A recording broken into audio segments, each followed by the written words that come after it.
Bersama saya Asep Baper di acara Jejak Blair. Di kesempatan kali ini kita akan membahas soal pendakian lagi ya kawan-kawan. Jadi memang pendakian itu nggak ada habisnya kalau soal untuk dibahas-bahas kayak gini nih.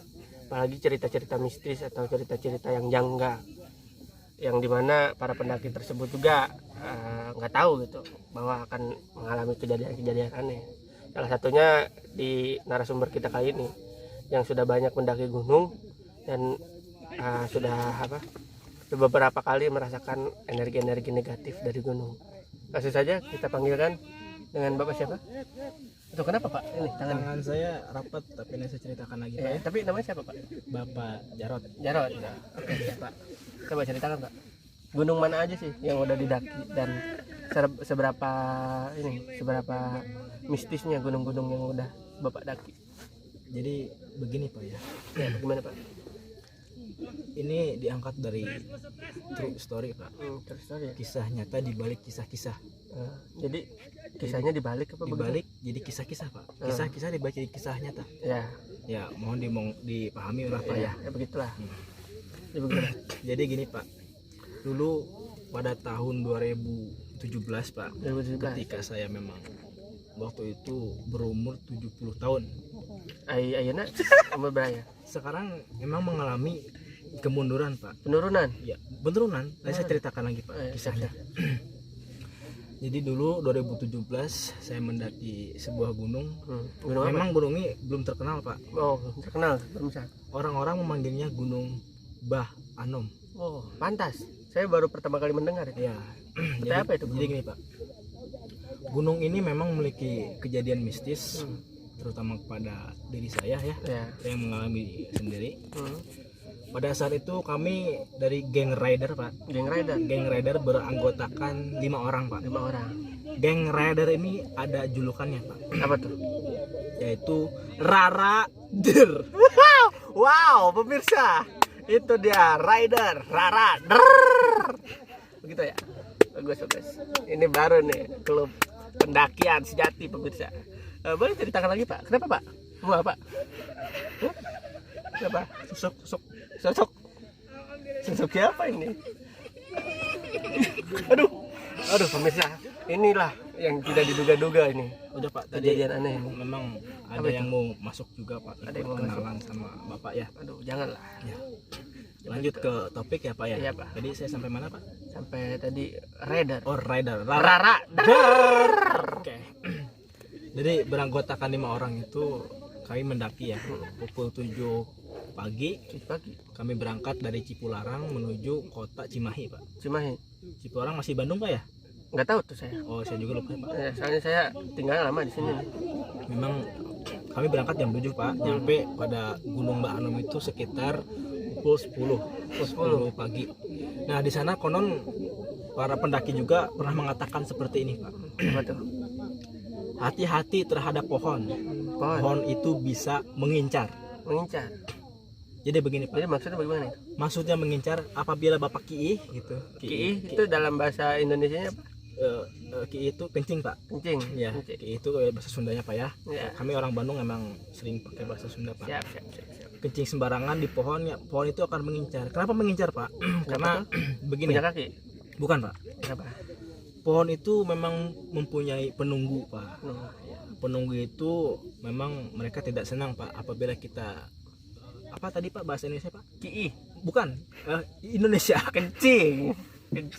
Katanya suruh pakai bahasa Sunda. Ya, maaf, tadi Pak. katanya di Bandung. Oh, saya keliru Pak. Keliru. Jadi mengincar itu karena emang pohon Pak ya. Lanjut Pak ya. Lanjut dong. Oh ya, saya boleh tahu nama Bapak siapa? Oh.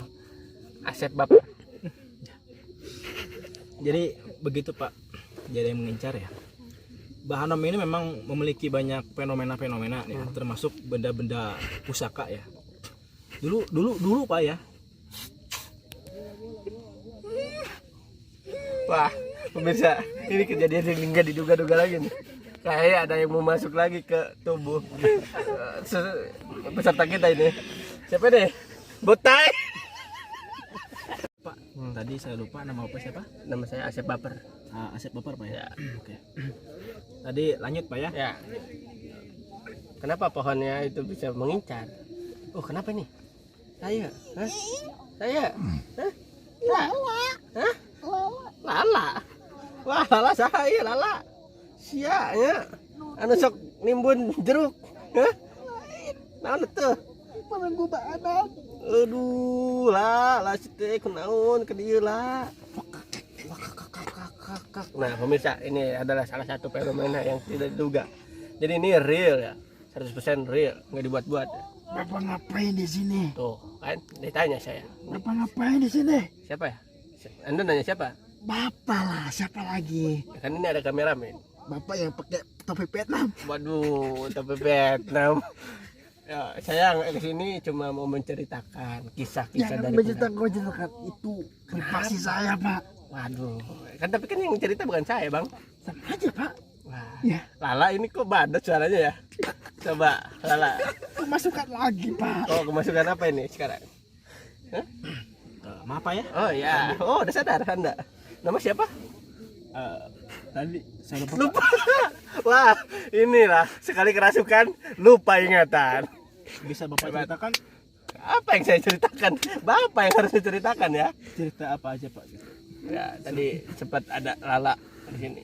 Ya, Bapak ya, Ya jadi memang Lala. begini Pak ya. Siapa tuh Lala? Sosok Lala itu siapa? Dulu pada saat saya mendaki Pak, Ya. ada warung namanya Warung? Mbak Lala. Oh, yang jaga Mbak Lala. Mbak Lala. Saya di situ karena kenapa dimusuhin Pak? Kenapa tuh? Karena saya makan gorengan dahar hiji ngakuna 5. Oh, Darmaji. Betul sekali Pak. Sampai sekarang saya diudag-udag sama Mbak Lala. Oh, tapi Mbak Lalanya itu sekarang masih ada atau memang udah jadi ketinggal kenangan aja? Ya, bisa Bapak pikir aja itu kejadian 70 tahun silam Pak. 70 tahun silam. Karena saya memiliki keistimewaan Pak, bisa mengundur gitu. Time travel ya. Gitu. Jadi Mbak Lala memang udah nggak ada Pak ya. Oh, Al-Fatihah sekali Pak. Bismillah, Al-Fatihah sekali. Beres Pak. siap. Lanjut. Oh ya, boleh nanya Bapak, Siap. Bapak kenapa sejak ini? Sejak apa? Waduh, kesurupan lagi bang. Pemirsa, ini memang tuh sekarang Rini. Ini bukan kesurupan setan, tapi mantan. Coba ceritakan Rini, kenapa Anda bisa di tubuh seorang pelancong ini? Kenapa? Hilang Pak. Udah hilang. Nama siapa? Asep. Asep. Bukan Jacob. Wah, bukan. Wah, harusnya tadi tuh namanya bukan Asep. Hilang ingatan lagi pemirsa. Sekali kesurupan, hilang ingatan. Tunggu Pak. Kenapa? Emang Asep Pak ya. Memang Asep nama saya Pak. Tadi Jadi, perkenalan pertama bukan Asep. Memang banyak sekali Jarot. yang ikut Pak ya. Ikut sini memang para itu pengen masuk TV Pak. Oh, Maaf dia. tapi ini dicariinnya di YouTube bukan itu. Iya nggak apa-apa Pak. Saya juga bisa kebagian AdSense-nya Pak. Oh, ya udah, boleh Bang. Nanti kita bicarakan tuh soal bisnis. Ya jadi ini kisah kenapa tangan saya bisa lengket seperti ini. Kenapa tuh? Ada kisah di balik kisah Pak. Jadi kisah dulu baru kisah. Ya betul sekali. Kenapa itu? Jadi tangan Coba tolong di zoom kamera ke tangannya. Ini beneran lengket ya? itu bisa dipisahkan ya. Kayak tangan saya. seperti ada getah ya. Jadi nah betul sekali ada yang Bapak bilang tadi. Jadi pas saya naik gunung Pak ya. Memang di gunung itu emang nggak ada getah Pak ya. Kecuali memang getah karet. Ya memang. Dulu saya pernah apa yang saya bilang Pak, pohon itu ada penunggunya tuh. Oh, Di saat saya mengorek-ngorek batang pohon Pak ya. ya itu Anda lakukan mengorek-ngorek batang pohon itu kenapa? Karena emang saya gatal Pak. Oh, gatal. Gatal. Karena emang mitosnya ketika kita menggaruk pohon Pak ya, gatal itu akan pindah ke pohon ya Pak. Oh, begitu. Karena transfer. Saya baru tahu itu. Ya, Ini ilmu ya, ini ilmu. pemirsa Ilmu baru. mohon di rumah jangan ditiru ya. Ini jangan ditiru. Karena ini Pemirsa, adegan sangat adegan bahaya ini. profesional Pak ya. Profesional. Mohon maaf Harus dalam dampingan orang tua. Ya, begitu Pak. Jadi tangan saya kenapa begini Pak? Lanjut ya Pak ya. Lanjut aja. Kenapa ini?